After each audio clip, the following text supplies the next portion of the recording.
et ne sont nullement représentatifs du discours officiel sur ce sujet.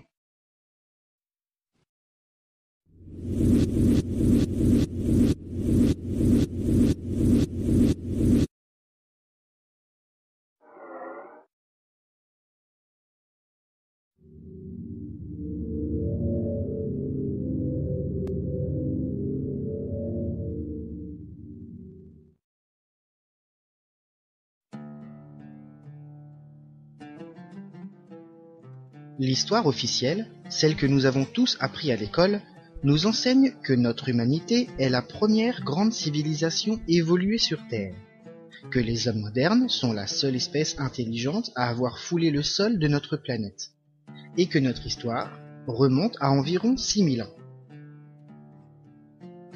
Si l'on en croit la version officielle de l'histoire, la dernière grande extinction de masse, qui a eu lieu il y a environ 12 000 ans, anéantissant entre autres les mammouths, tigres à dents de sabre et autres rhinocéros laineux, a marqué un tournant pour l'évolution de notre planète. Cet événement planétaire est associé au déluge, à une catastrophe ayant frappé la planète entière et ayant exterminé d'innombrables espèces. C'est pour cette raison que nous utilisons le terme antédiluvien pour désigner une période située avant cet événement, et le terme post-diluvien pour parler de ce qui se passe depuis, durant les 12 000 dernières années. Pour résumer très sommairement, avant cette dernière grande extinction, la planète n'était peuplée que d'espèces sauvages et d'hominidés primitifs, vivant parmi les animaux et au rythme de la nature. Mais le fait que notre espèce ait survécu à cette extinction planétaire semble avoir provoqué un déclic évolutif. Les hommes modernes ont alors maîtrisé l'agriculture, l'élevage, avant de développer de grandes civilisations, mésopotamiennes, égyptiennes, mayas, incas, grecques, jusqu'à la mondialisation moderne et l'avènement de la science et de la technologie. Ce résumé extrêmement bref de l'histoire officielle de l'humanité nous montre un développement linéaire des choses. Dans cette version, l'extinction de masse du Pléistocène marque un tournant décisif, faisant passer les hommes d'un mode de vie quasi animal à celui de civilisation intelligente.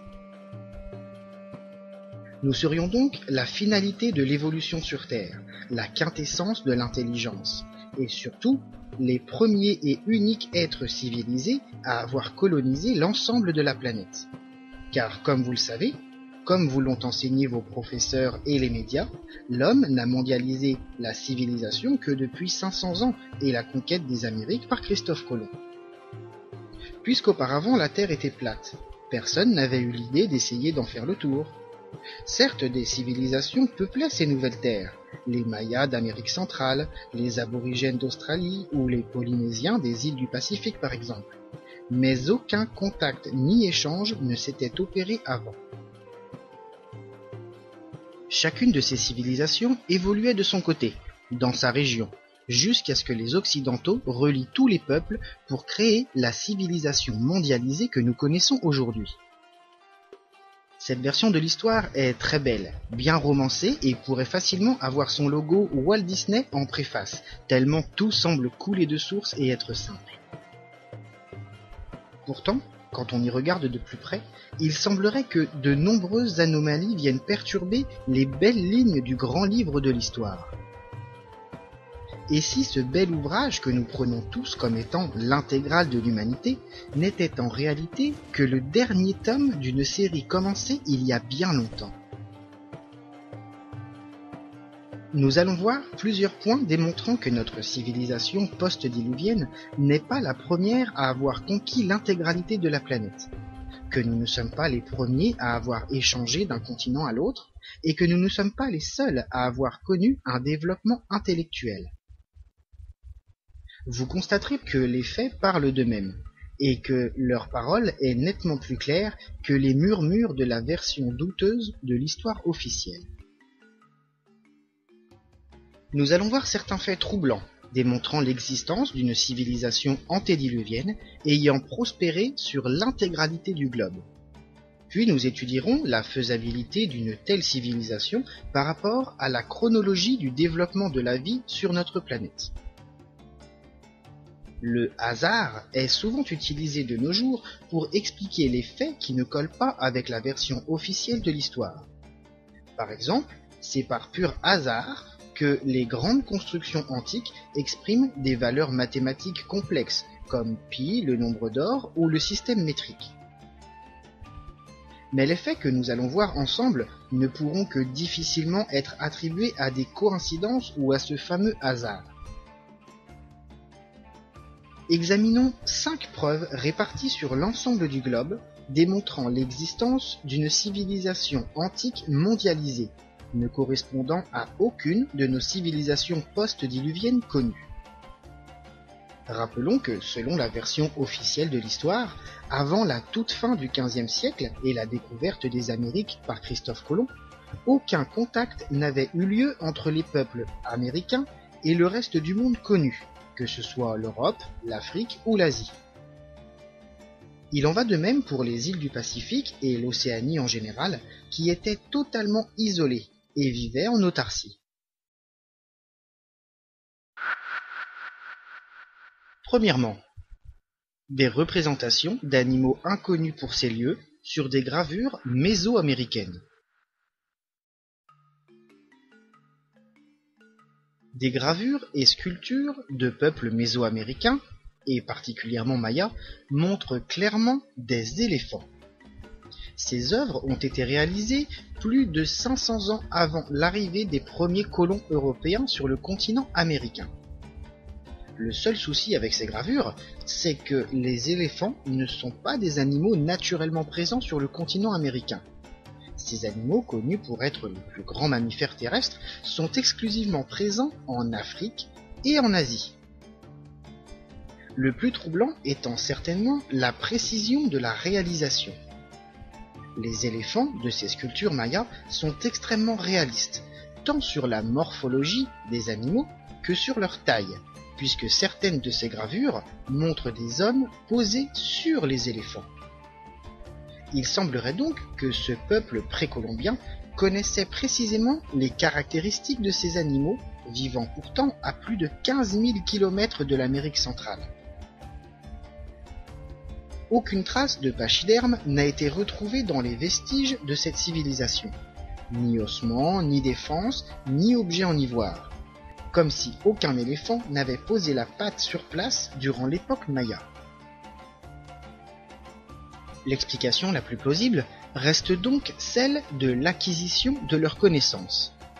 Les Mayas, comme tous les peuples mésoaméricains, Olmèques, Incas ou Aztèques, prétendent tous que leurs connaissances et leurs sciences leur ont été transmises par des hommes non originaires de ces territoires, par des survivants d'une civilisation plus ancienne, venue d'au-delà des océans. Il semblerait donc, si on en croit les dires des Mayas eux-mêmes, que ce peuple n'a jamais vu un éléphant en chair et en os, ni même ne serait monté dessus, mais que les informations sur ces animaux, aussi précises soient-elles, leur aient été transmises par ces hommes. Ces voyageurs, venus d'une civilisation plus ancienne et plus avancée, leur ont transmis leurs connaissances astronomiques, scientifiques, architecturales et mathématiques. Mais au vu des représentations d'éléphants que nous ont léguées les Mayas, il semblerait que la civilisation d'où provenaient ces voyageurs parcourait déjà le globe et s'étendait sur toute la planète.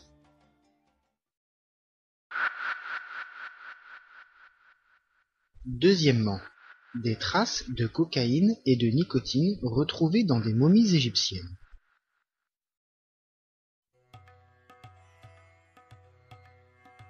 L'analyse de certaines momies égyptiennes appartenant à l'Ancien Empire, soit plus de 1000 ans avant Jésus-Christ, a révélé la présence dans le corps des défunts de certaines substances n'existant pas à cette époque sur ce continent. En 1976, la momie de Ramsès II, alors exposée au musée de Paris, fait l'objet de restauration. Les analyses sont alors réalisées sur différents fragments récupérés, et le professeur Lescott découvre alors la présence de restes de feuilles de tabac, ainsi que de nicotine sur l'ammoniac.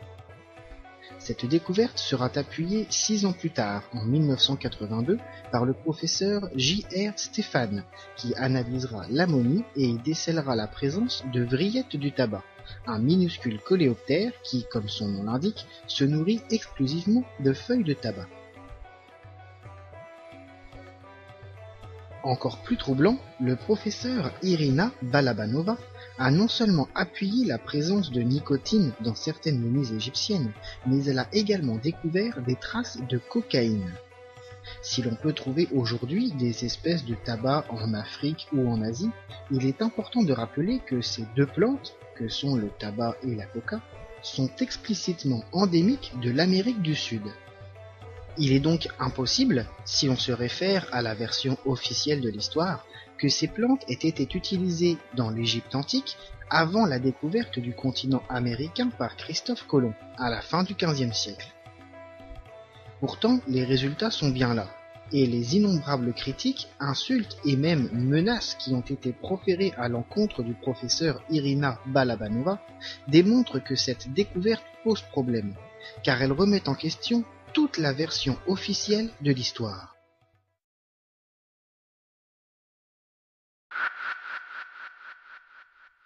Troisièmement, des techniques de construction identiques sur toute la planète.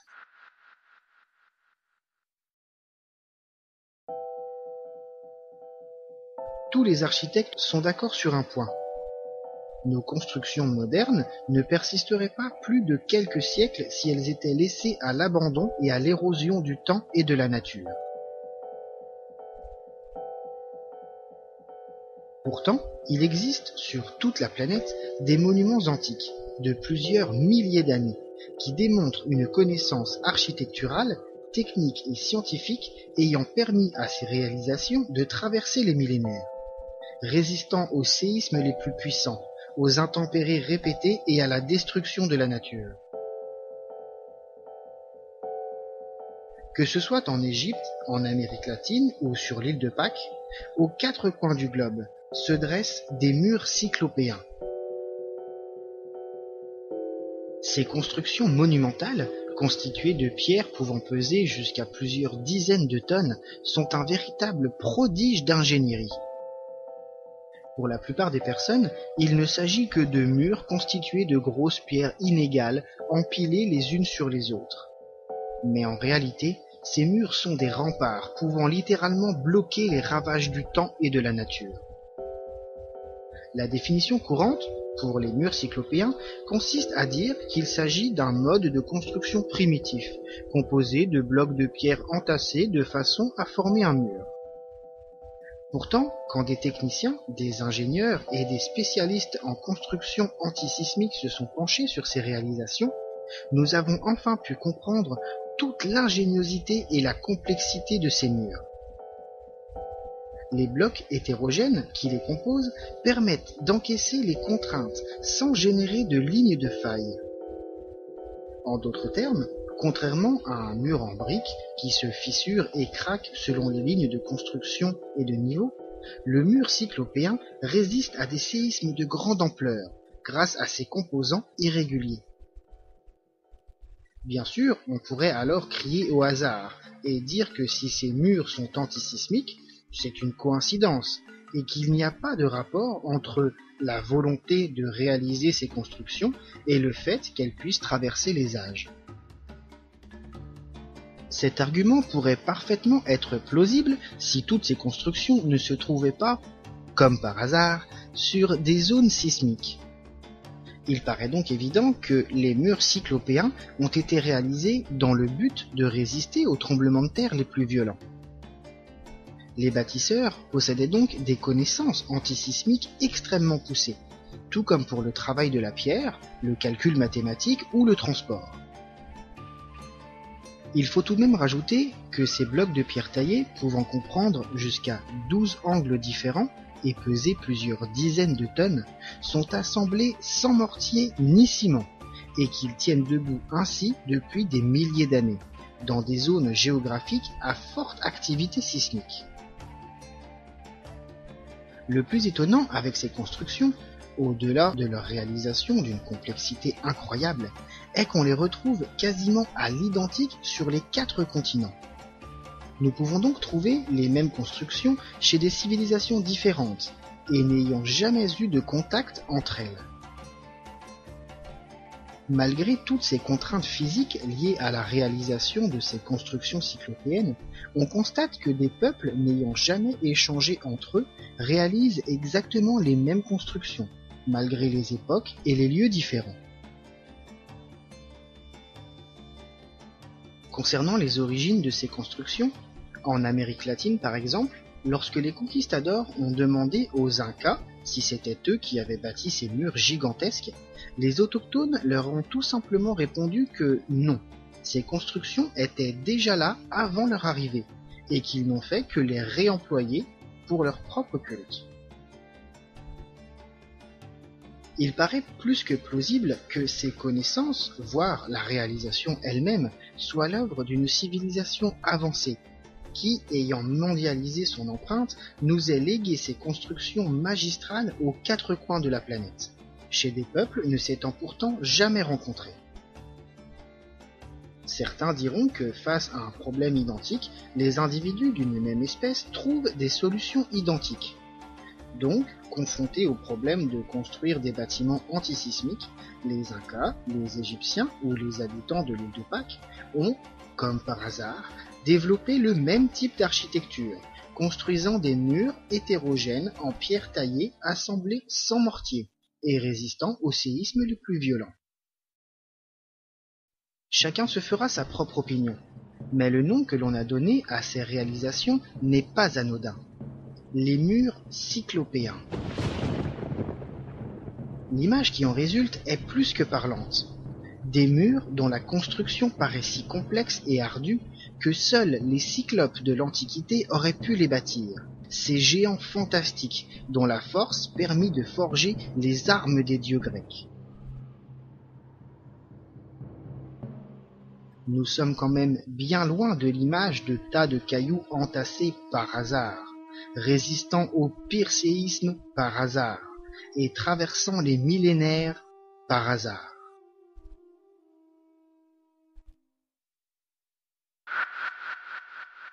Quatrièmement, le site mégalithique de Göbekli Tepe, datant de plus de 12 000 ans.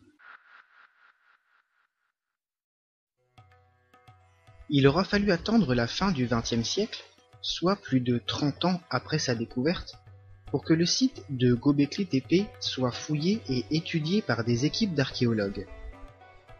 Situé au sud-est de la Turquie, ce lieu s'avère être un véritable bijou historique concernant les origines de l'humanité. Göbekli Tepe est officiellement le plus ancien site construit par la main de l'homme. Daté à plus de 12 000 ans, il précède de 6 500 ans les premières villes sumériennes et devance de plus de 7 500 ans la civilisation égyptienne. Si tout le monde s'était enfin accordé pour faire démarrer l'histoire de l'humanité à Sumer, il y a 6 000 ans, la découverte de Göbekli Tepe fait s'écrouler le château de cartes de l'histoire.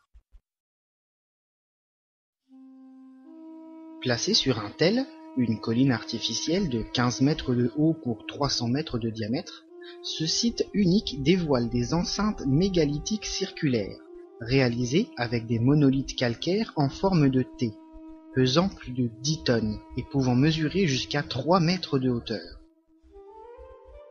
Les piliers monumentaux de ces temples sont ornés de sculptures d'animaux.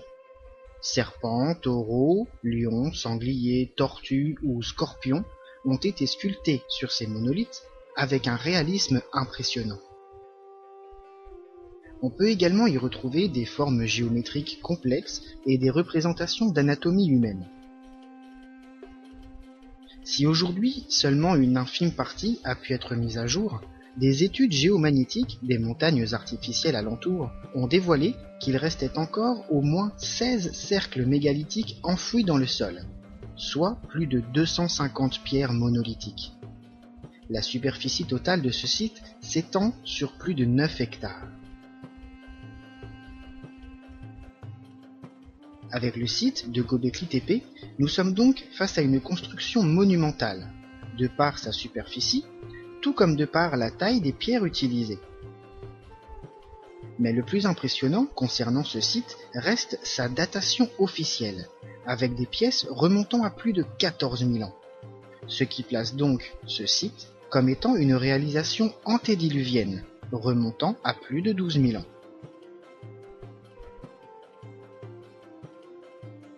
Concernant le peuple qui l'a bâti, les historiens et archéologues nous disent que, puisque la datation remonte à la fin du Paléolithique, ce sont donc des chasseurs-cueilleurs qui ont construit Göbekli Tepe, puisqu'à cette époque, il n'y avait pas de peuple sédentaire, pas d'agriculture ni d'élevage, et que puisqu'il n'y avait que des nomades chasseurs-cueilleurs il y a 12 000 ans, cela ne peut être que l'œuvre de nomades chasseurs-cueilleurs.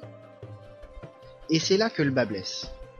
La construction d'un tel lieu, sur une telle surface, avec une architecture aussi travaillée, nécessite une organisation, une logistique, une main-d'œuvre et un savoir-faire bien supérieur à celui de simples chasseurs-cueilleurs. Il a été estimé à 500 le nombre d'ouvriers nécessaires à la réalisation de Göbekli Tepe.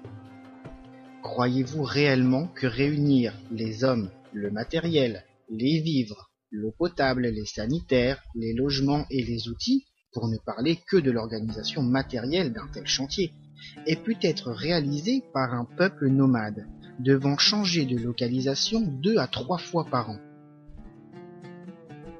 Tout ceci ne concerne que la logistique matérielle, la qualité des sculptures réalisées sur les piliers, l'extraction, la taille et le transport des monolithes, la mise en place et la conception architecturale même de ce site prouvent que le peuple qui l'a réalisé possédait un grand savoir et une organisation digne des plus grandes civilisations post-diluviennes.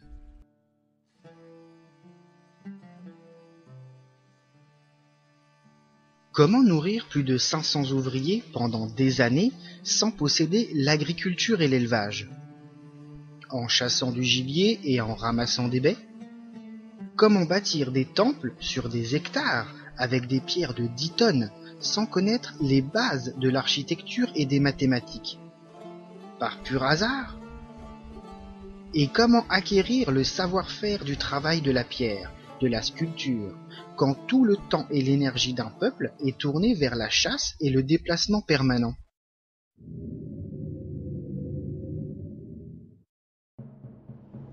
En analysant simplement le site de Göbekli Tepe, on ne peut que se rendre compte de la complexité et du niveau de développement nécessaire pour sa réalisation. De toute évidence, ce ne sont pas des chasseurs-cueilleurs qui l'ont bâti, et les connaissances dont ils ont fait preuve, il y a 14 000 ans, démontrent bien que la civilisation humaine ne commence pas à Sumer il y a 6 000 ans, mais qu'elle était déjà présente à une époque antédiluvienne.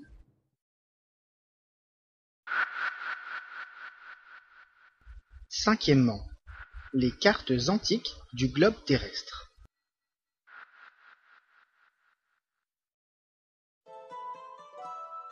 Selon l'histoire officielle, la cartographie du globe, comprenant les 5 grands continents et considérant notre planète comme une sphère et non plus comme un disque, date de la fin du XVe siècle et de la découverte du continent américain par Christophe Colomb. Mais de nombreux documents démontrent des connaissances similaires, voire supérieures, à une époque pourtant bien plus reculée. Le plus célèbre de ces artefacts est certainement la carte de Piri Reis, montrant clairement les côtes sud de l'Amérique latine et le nord de l'Antarctique non gelé. Cette carte fut dessinée par l'amiral turc Piri Reis en 1513. Jusque-là, d'un point de vue chronologique, rien n'est extrêmement choquant, puisque sa réalisation date de plus de 20 ans après la découverte des Amériques. Mais 3 points vont venir faire de cette carte un objet cristallisant les doutes sur la version officielle de l'histoire. Premièrement, les détails des côtes, des reliefs et des cours d'eau ne correspondent pas aux connaissances de cette région pour l'époque. Si l'Amérique centrale et les Antilles, tout comme la côte est de l'Amérique du Nord, commençaient à peine à être cartographiées par les marins européens, les côtes sud de l'Amérique latine, et encore plus le nord de l'Antarctique, étaient toujours inconnus, tant sur les pourtours des terres, les reliefs, que les fleuves.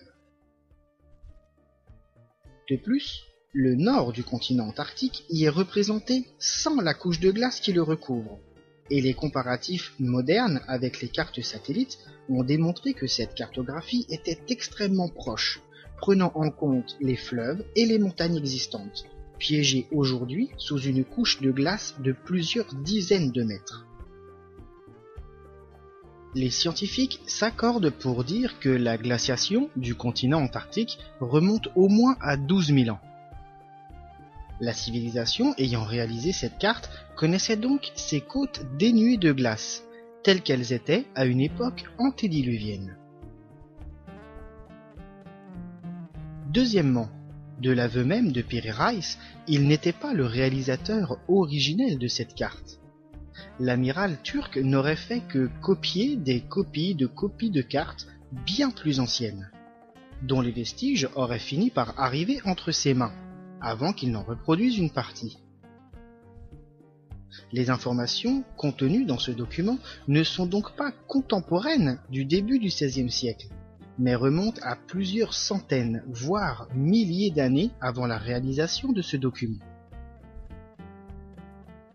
Troisièmement, la carte de Piri Reis indique non seulement la latitude, mais également la longitude, chose extrêmement troublante, puisque cette technique de repérage maritime ne fut mise au point qu'à partir du XVIIIe siècle.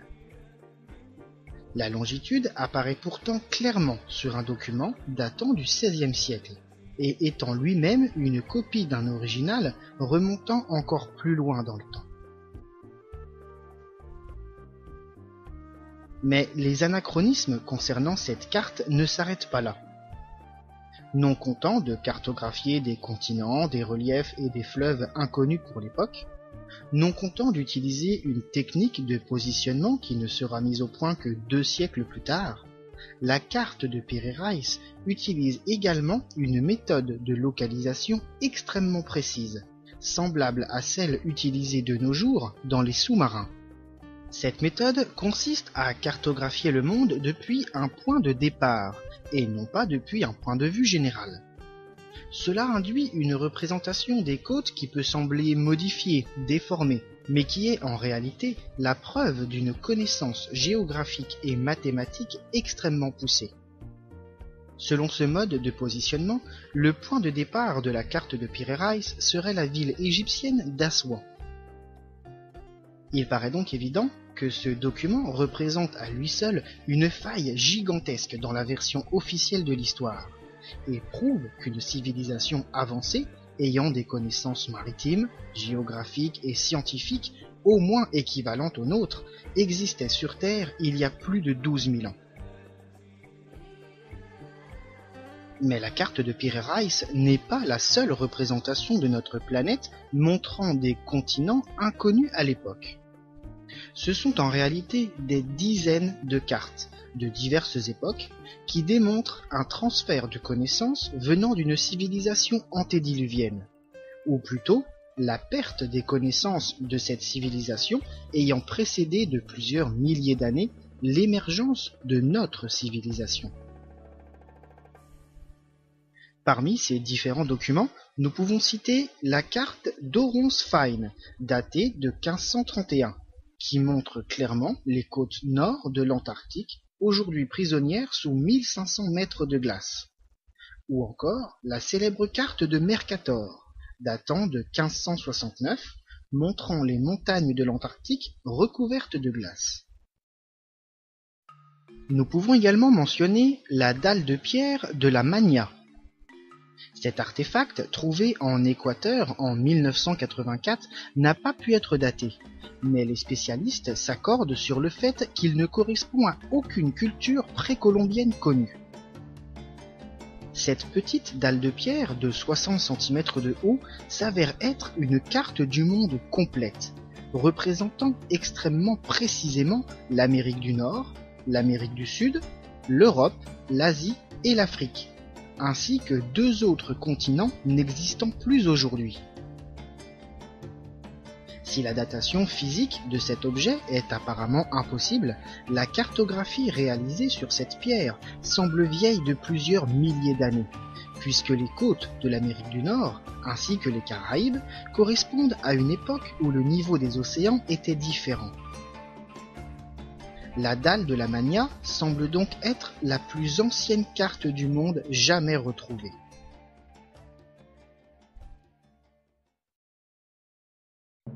Nous venons de voir 5 preuves attestant de l'existence d'une civilisation antédiluvienne avancée. Mais de nombreuses autres viennent corroborer ces faits, comme les textes sacrés indiens, les structures sous-marines de Yonaguni sur les côtes du Japon, ou encore les récits de Platon faisant référence à la civilisation antique de l'Atlantide. La question que l'on peut désormais se poser est: est-il possible, chronologiquement, qu'une civilisation avancée ait pu se développer avant la dernière extinction de masse survenue il y a 12 000 ans?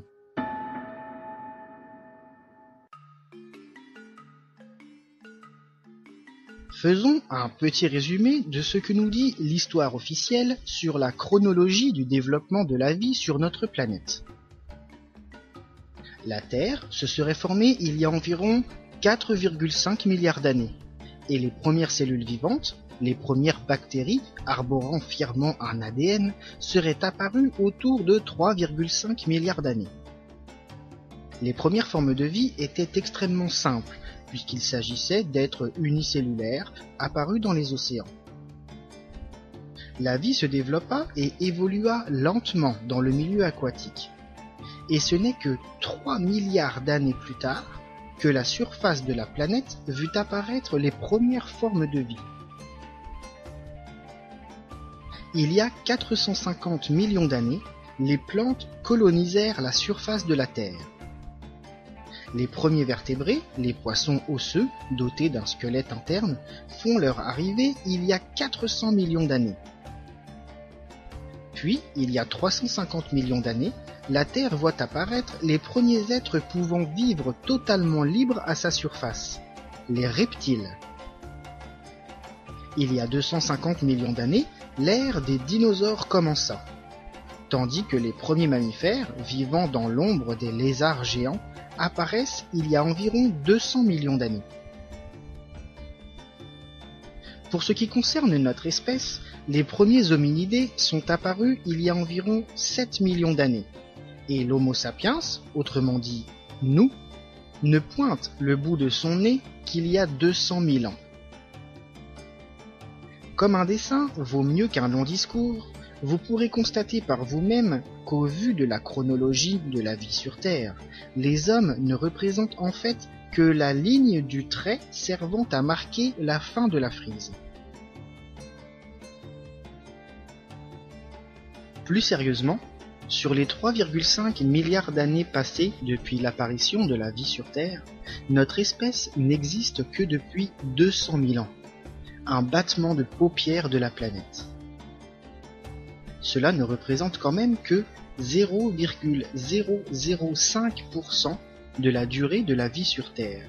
Nous ne sommes que la toute petite feuille qui vient de pousser au sommet d'un chêne millénaire. Mais la durée de propagation de la vie n'est pas le seul facteur à prendre en compte. Si nous voulons comprendre la chronologie de la vie sur Terre et voir si une civilisation avancée aurait pu apparaître avant la nôtre, il faut également mesurer l'évolution de la complexité de la vie. Une bactérie, même si elle est vivante, se reproduit et transmet son ADN à ses descendants, n'est pas une forme de vie aussi complexe qu'un poisson, qu'un dinosaure ou qu'un mammifère. Une civilisation avancée devra donc apparaître dans une période de complexité de la vie appropriée. Si l'on regarde la courbe de complexité de la vie sur notre planète, depuis l'apparition des premières cellules bactériennes il y a 3,5 milliards d'années, on constate que le développement est certes linéaire, mais qu'il n'est pas en ligne droite. Il forme une courbe à tendance exponentielle. Pour simplifier les choses, plus la complexité de la vie augmente, plus cela se produit rapidement. Prenons quelques chiffres pour mieux comprendre. Il a fallu 3 milliards d'années à la vie pour évoluer de cellules primitives jusqu'aux premiers animaux vertébrés. Mais ensuite, seulement 200 millions d'années lui auront été nécessaires pour faire évoluer ces premiers vertébrés aquatiques jusqu'aux mammifères.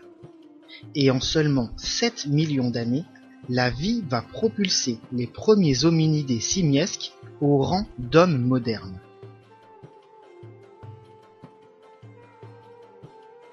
On constate donc que plus on s'éloigne temporellement du point de départ de la vie, plus l'évolution et la complexification des êtres vivants est rapide.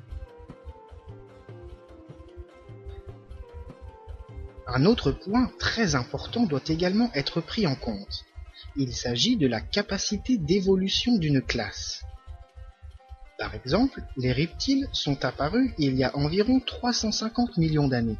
Mais leur évolution s'est quasiment stoppée dès que chaque espèce fut adaptée à son environnement. Les crocodiles d'aujourd'hui sont les mêmes que ceux qui existaient il y a des millions d'années par exemple. Il en va de même pour l'ensemble des reptiles. Nous pouvons donc constater que la capacité évolutive de cette classe d'animaux est très limitée. En revanche, la capacité d'évolution des dinosaures ou des mammifères les a poussés à se transformer perpétuellement, à évoluer et à toujours se complexifier. Les espèces de dinosaures qui apparurent il y a 250 millions d'années n'ont strictement rien à voir avec celles qui étaient présentes il y a 65 millions d'années, lors de leur extinction. Les dinosaures, de par leur capacité d'évolution, se sont complexifiés au cours des millions d'années, tout comme les mammifères qui ont permis de transformer en 200 millions d'années de minuscules rongeurs en hominidés capables de créer et d'utiliser des outils.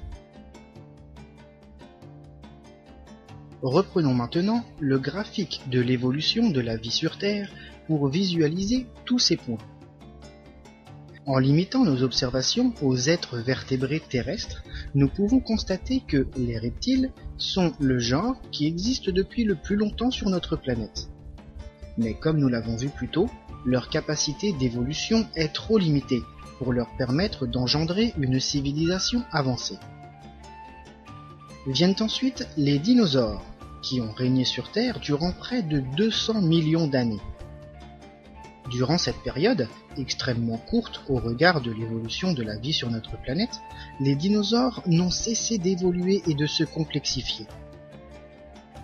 Mais comme nous le savons tous, leur règne a pris fin il y a 65 millions d'années, après une extinction de masse qui les a éradiqués de la planète.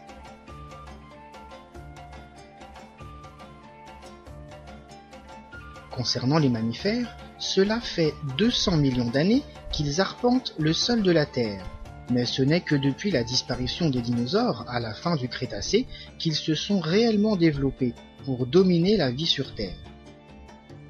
Sur ces 200 millions d'années, ce n'est que depuis les 7 derniers millions d'années que cette classe a permis l'apparition des hominidés. Et 200 000 ans seulement ont été nécessaires à l'apparition de l'homme moderne. En prenant le développement de notre propre espèce comme exemple, on peut déterminer qu'une période de 200 000 ans est nécessaire pour permettre à une civilisation avancée de voir le jour. Compte tenu de l'infime fragment que cela représente sur la frise du développement de la vie sur Terre, nous pouvons constater qu'il est tout à fait possible qu'une civilisation antédiluvienne avancée ait vu le jour et ait colonisé l'ensemble de la planète. Chronologiquement parlant, rien ne s'y oppose compte tenu de la capacité d'évolution des mammifères. Tout ceci appuie donc les récits concernant les supposées grandes civilisations antédiluviennes, telles que les Hyperboréens, Mu, la Lémurie ou encore l'Atlantide. Il faut tout de même noter que si cette classe existe depuis 200 millions d'années, elle ne domine la vie sur Terre que depuis les 65 derniers millions d'années, après la disparition des dinosaures. Avant la grande extinction de masse de la fin du Crétacé, Les mammifères vivaient littéralement dans l'ombre des géants reptiliens, et leur évolution se limitait donc à des espèces de très petite taille, généralement reclassées au rang de proie. L'évolution de cette classe ne s'est donc réellement faite que sur 65 millions d'années, quand les mammifères ont pu librement arpenter la Terre et coloniser les différents écosystèmes. Si cet exemple concerne la classe des mammifères, dont nous faisons partie, serait-il possible qu'une autre lignée ait pu donner naissance à une civilisation avancée antédiluvienne ?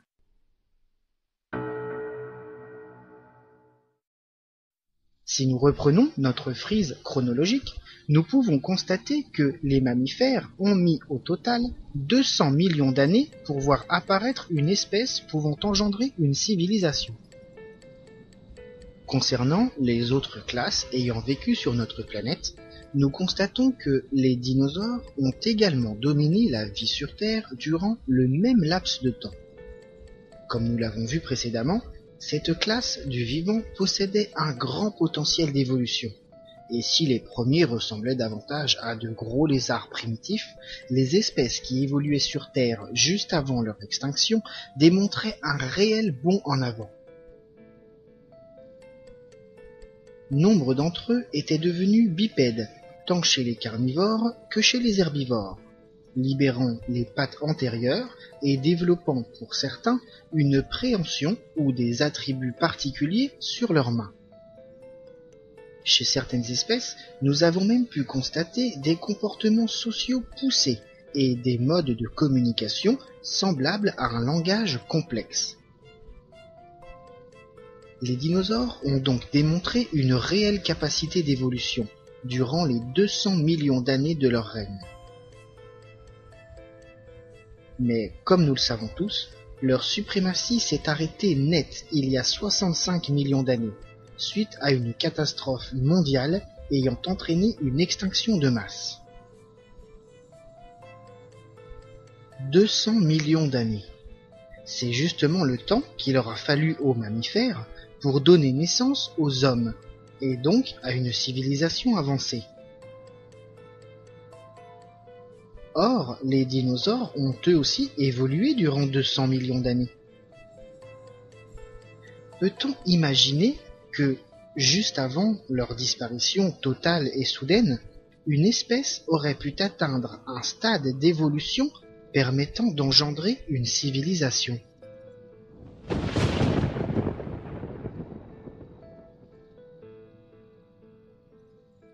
Compte tenu du peu de temps nécessaire aux mammifères pour voir naître les humains, il est chronologiquement possible que la grande lignée des dinosaures ait donné naissance à une espèce intelligente, pouvant engendrer une civilisation de type reptilienne. Si cette hypothèse semble tout droit sortie de l'imagination de complotistes ufologues, nous allons constater que certains faits peuvent appuyer cette idée. Nous allons examiner 3 points importants permettant de prendre au sérieux l'éventualité d'une civilisation antédiluvienne avancée de type reptilien, issue de la grande lignée des dinosaures.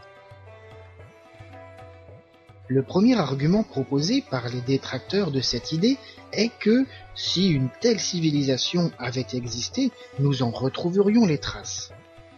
Les archéologues ont mis à jour des centaines d'espèces de dinosaures sur toute la planète. Donc, il paraît impossible qu'une espèce intelligente de reptiliens pouvant engendrer une civilisation puisse leur échapper. Mais il faut savoir que la quantité de spécimens retrouvés pour chaque espèce est minimale, et que les squelettes sont généralement incomplets et extrêmement endommagés.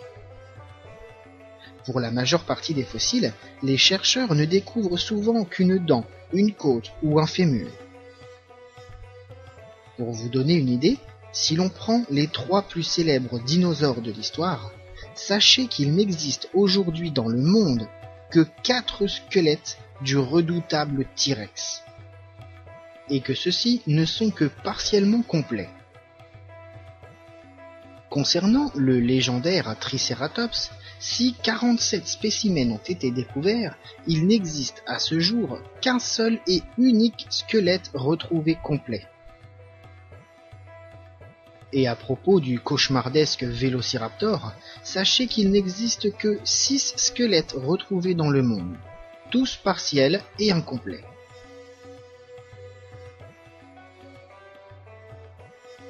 Les fossiles exposés dans les musées sont généralement des reconstitutions visant à combler les nombreuses parties manquantes des animaux.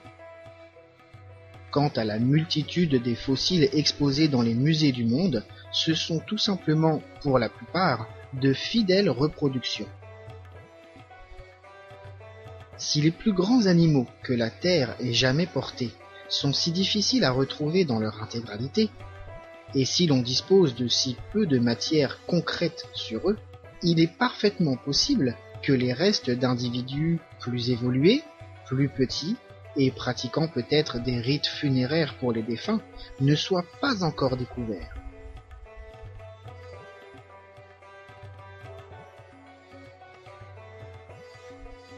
Le second point pouvant corroborer l'hypothèse d'une civilisation antédiluvienne avancée d'origine reptilienne provient de nos plus anciens cultes.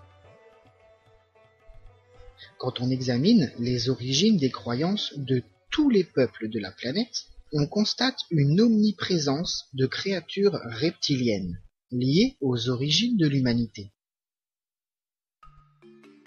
Que ce soit en Asie, avec les empereurs chinois et japonais qui descendaient directement des dragons divins, en Mésoamérique, avec le culte du serpent à plumes, en Australie, avec la légende du serpent arc-en-ciel, en Mésopotamie, avec les statuettes représentant d'étranges êtres à l'apparence reptilienne, ou en Inde, avec les divinités d'hommes-serpents.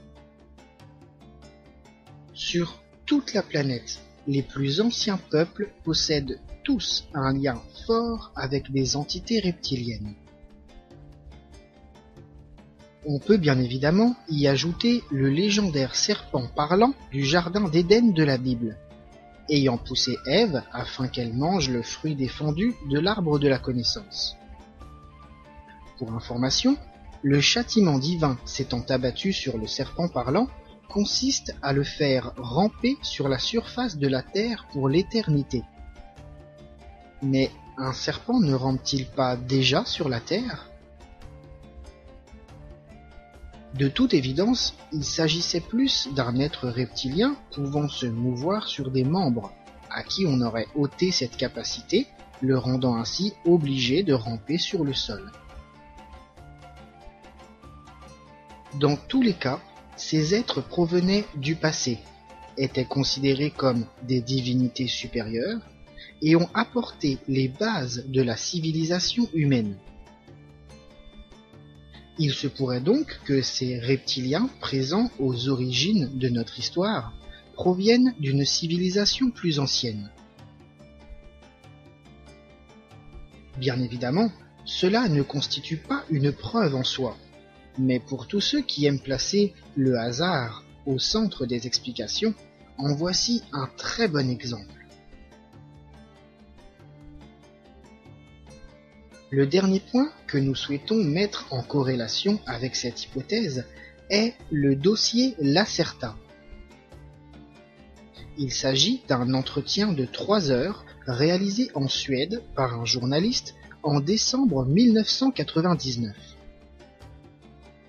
D'après ce document, le journaliste aurait pu interviewer une reptilienne humanoïde désirant échanger avec des êtres humains dans le cadre d'une étude sociologique de notre espèce. On y apprend l'existence d'hominidés reptiliens, originaires de notre planète et vivant dans d'immenses grottes de plusieurs kilomètres carrés, enfouies entre 2 et 8 kilomètres de profondeur. Ces reptiliens humanoïdes ont une population de quelques centaines de milliers d'individus seulement, et possèdent une technologie très avancée, leur permettant de voyager dans l'espace et d'avoir colonisé d'autres planètes et satellites du système solaire. Ils seraient les descendants d'une lignée de dinosaures apparue il y a 70 millions d'années et qui aurait survécu à l'extinction de masse du Crétacé. Leur évolution aurait donc perduré durant les 65 millions d'années qui suivirent, pour leur permettre d'atteindre le stade d'espèces intelligentes et technologiquement avancées. Bien évidemment, aucune preuve matérielle ne vient appuyer ces dires, et seule la parole du journaliste ayant dévoilé cette interview hors norme peut être prise en compte. Toutefois, de nombreux détails de ce dossier, long d'une cinquantaine de pages, sont très intrigants et poussent toutes les personnes s'étant penchées dessus à ne pas le classer dans les inepties. Vous avez pu constater que de nombreuses questions restent sans réponse quand on regarde l'histoire officielle. Le manque cruel d'informations et de liens autour de ces faits démontre bien la fragilité de la vision linéaire des choses que l'on veut nous faire croire. Compte tenu de tous ces faits et observations, on ne peut pas exclure la possibilité de l'existence d'une civilisation avancée antédiluvienne ayant légué aux hommes modernes une trace de son histoire. Des mythes les plus anciens aux constructions les plus monumentales, tout semble démontrer que les Homo sapiens d'aujourd'hui ne sont pas la première civilisation à avoir vécu et colonisé l'ensemble de la Terre.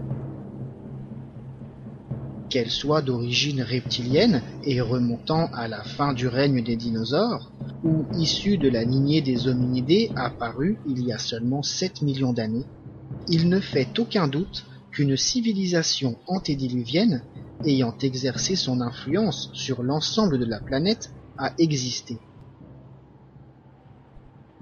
Les preuves allant dans ce sens ne cessent de s'accumuler, et le mur cyclopéen qu'elles forment ne pourra pas être détruit par le séisme des sceptiques.